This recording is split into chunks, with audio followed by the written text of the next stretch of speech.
सभी साथियों नमस्कार। आज की इस वीडियो में हम बात करेंगे राष्ट्रीय झंडा तिरंगा किस प्रकार से फहराया जाना चाहिए। ऐसी कौन कौन सी बातें हैं जिनकी आप विशेष सावधानी बरतें, यानी तिरंगे का अपमान न हो। तो आप सभी जानते हैं कि इस बार हमारी आज़ादी के 75वें साल के ऊपर सभी व्यक्ति हर अपने अपने घरों पे तिरंगा फहरा रहा है, रैलियाँ निकालेगा। तो इन सारे कार्यक्रमों के अंदर आप तिरंगे के लिए कुछ से खास बातें हैं उनका ध्यान ज़रूर रखेंगे। तो हम यहाँ पर कुछ एक नोटेड बातें हैं, इनके अलावा जो अन्य बातें हैं वो भी साथ लेके हम चर्चा करेंगे।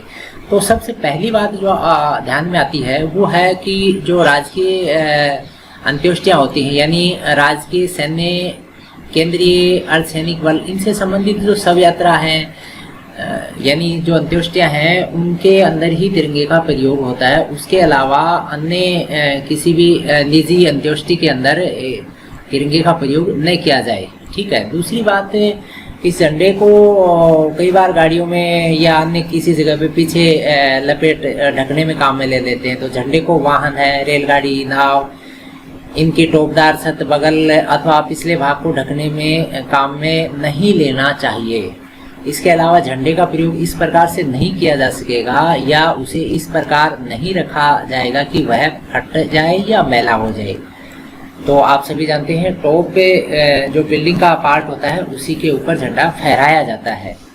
इसके अलावा जब झंडा फट जाए या मैला हो जाए तो उसे फेंका नहीं जाए, ये स्पेशल ध्यान रखने की बात है। आप डिस्पोज किस तरह से करेंगे और न ही अनादर पूर्वक उसका निपटान किया जाए, बल्कि झंडे को एकांत में पूरा नष्ट करना होगा। बेहतर होगा कि यदि उसे जलाकर या उसकी मर्यादा के अनुकूल किसी दूसरे तरीके से नष्ट कर दिया जाए, यानी हम शाम को एकांत में दूर कहीं जाके उसको जला के नष्ट कर सकते हैं। तो इस बात का विशेष ध्यान रखें, क्योंकि अब हर घर झंडे हो जाएंगे।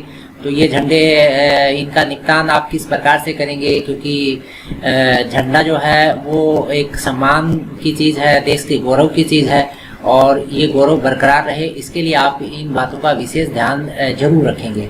इसके अलावा जो दूसरी बात आती है, झंडे का प्रयोग किसी भवन में पर्दा लगाने में नहीं किया जाए। अब झंडे आपके पास आ गए, झंडे वितरित कर दिए अलग अलग डिपार्टमेंटों के द्वारा, तो आप वो जो झंडे आपके पास हैं उनका प्रयोग पर्दे के रूप में आप टेबल पे बिछा लो, ऐसा न हो। फिर किसी भी प्रकार की पोशाक या वर्दी के भाग के रूप में झंडे का प्रयोग न हो। इससे गद्दे, रुमाल, बक्से, नेपकिन आदि इनमें कहीं पर भी काम में न ले, ठीक है। इनके ऊपर कुछ छापना वापना भी नहीं है, कढ़ाई वढ़ाई कुछ ही नहीं करनी है। तो ये विशेष ध्यान रखें, क्योंकि झंडे जो हैं आपके पास सुरक्षित रहें और आप अगली बार इनका उपयोग करें तो आप इनको बाकायदा अपने जो भी सुरक्षित जगह है घर पे उनको रखें। इसके अलावा झंडे पर किसी भी प्रकार के अक्षर नहीं लिखे जाएं, ये विशेष ध्यान रखने की। आजकल राजनीतिक पैटर्न के ऊपर झंडा कार्यक्रम चला रहे हैं, तो इसमें हो सकता है कोई पार्टी अपना कुछ अलग से कहीं संकेत डाल दे। तो अगर ऐसा होता है तो वो बहुत ही गलत है, ये झंडे का बड़ा अनादर माना जाएगा। और इसके अलावा किसी भी प्रकार के विज्ञापन के रूप में झंडे का प्रयोग नहीं किया जाए, और न ही उस डंडे पर कुछ चिपका हो, यानी जो झंडा फहराया जाएगा ना, जो डंडा है उस डंडे के ऊपर भी कोई विज्ञापन जो है वो न हो। ये स्पेशल ध्यान रखने की बात है, क्योंकि आजकल कई ग्रुप जो है अपने अपने हिसाब से रैलियां निकलवा रहे हैं, तो उनके ऊपर हो सकता है कोई विज्ञापन की बात आ जाए, वो नहीं होनी चाहिए। फिर अगली बात है, झंडे को किसी वस्तु को प्राप्त करने, देने, पकड़ने, यानी उनके ऊपर कुछ आप रैली होने के बाद में उसके ऊपर आप पकौड़ी रख ली, कचौरी रख ली और कुछ रख लिया, प्रसाद डाल के ले आए, वो न हो। इन बातों का विशेष ध्यान रखें।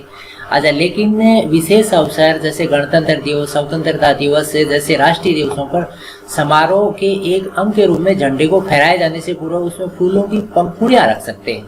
यानी जब उसको फहराओगे, आप विद्यालय में देखते आ रहे हो बचपन से, जब उसको फहराते हैं तो उसके अंदर फूलों की पंखुड़ियां रख सकते हैं।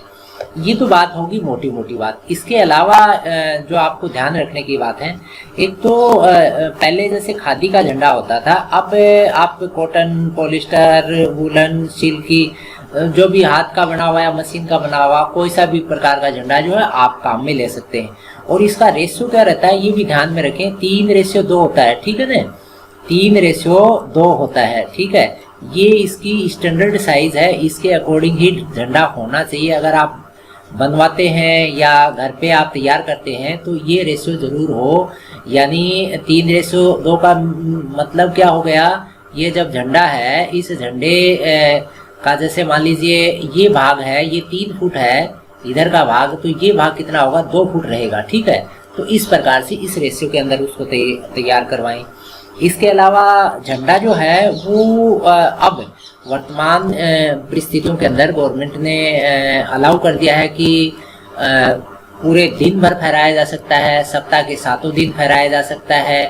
तो ये आप ध्यान रखें, अगर आप रात को भी झंडा फहराते हैं तो झंडा जो है ऐसी जगह पे रहे जहां पर उसके ऊपर पर्याप्त रोशनी रहे, इसका आप विशेष ध्यान रखेंगे। रात को झंडा फहर रहा है तो उसके ऊपर पर्याप्त रोशनी जो है वो होनी चाहिए। अंधेरे के अंदर झंडा फहरा रहे हैं तो वो भी गलत है। इसके अलावा आप जैसे ये जो बात आती है हमेशा फहरा रहेगा, लेकिन राज्य और केंद्र सरकार ने अगर कोई शौक की घोषणा की है तो उस स्थिति में झंडा जो है झुकता है, उसका भी आप ध्यान रखेंगे, वरना झंडे का दुरुपयोग माना जाएगा। इसके अलावा ये जो तिरंगा है अपना, इस तिरंगे के ये टॉप पे आप फहरा रहे हैं, किसी भी भवन के ऊपर टॉप पे इसको फहरा रहे हैं, इस झंडे से ऊपर कोई भी दूसरा झंडा न हो, यानी उसके पास में यानी उसी भवन के ऊपर कोई भी अन्य झंडा, चाहे वो किसी निजी संस्था का झंडा है या कोई अन्य किसी भी प्रकार का राजकीय झंडा है, उसको उसके ऊपर यानी इस साइड से ऊपर नहीं फहरा सकते हैं, इसका ध्यान रखेंगे। इसके अलावा ये फर्श को न छू जाए, जमीन को न छू जाए, पानी को स्पर्श न कर पाए, ये भी ध्यान रखें। अच्छा, दूसरा ये जो पोल है, इस पोल के ऊपर अन्य कोई भी झंडा न हो, इस पोल के ऊपर भी तिरंगे के अलावा कोई झंडा नहीं लगा सकते हैं, इसका भी आप ध्यान रखेंगे। गाड़ियों पे आप न लगाएं। आप कार के ऊपर जो झंडा लगाते हैं वो झंडा, कार के ऊपर झंडा लगाने की अनुमति सिर्फ संवैधानिक पदों पे बैठे हुए हैं, राष्ट्रपति, उपराष्ट्रपति, जज, राज्यपाल, मुख्यमंत्री, प्रधानमंत्री, इनको ही अनुमति है, बाकी आप कार पे झंडा न लगाएं। इसके अलावा आप इस तिरंगे को जब फहराते हैं और अन्य कोई भी झंडा अगर पास में है उसको फहराना होता है तो आप सबसे पहले तिरंगा फहराएंगे, फिर अन्य झंडे फहराए जाएंगे। तो साथियों, ये कुछ मोटी मोटी बातें थी, इनका आप ध्यान रखें। झंडा घर पे फहरा रहे हैं या आप सार्वजनिक स्थान पे फहरा रहे हैं या आप रैली में उपयोग ले रहे हैं, तो इन सारी चीज़ों को ध्यान में रखते हुए ध्वज संहिता का जो है ना एक उचित पालना सुनिश्चित करवाएं। देश के मान और सम्मान के लिए ये झंडा जो है सदियों से चला आ रहा है। इसके लिए देश की आज़ादी में जिस प्रकार से स्वतंत्रता सेनानियों ने अपनी कुर्बानियाँ दी थी, उन सभी को स्मरण करते हुए और इसकी जो पहले से बनी आ रही है इसकी सम्मान, उसको आप बरकरार रखेंगे। आशा है ये वीडियो आपको पसंद आया होगा। फिर भी कोई बात छूट गई हो तो आप कमेंट बॉक्स में डालिए, और इससे संबंधित अगर कोई डाउट है तो भी आप कमेंट बॉक्स में डालिए। सभी तक इसको शेयर कीजिए, लाइक कीजिए और सबको इसकी पालना के लिए ज़रूर जागरूक कीजिए।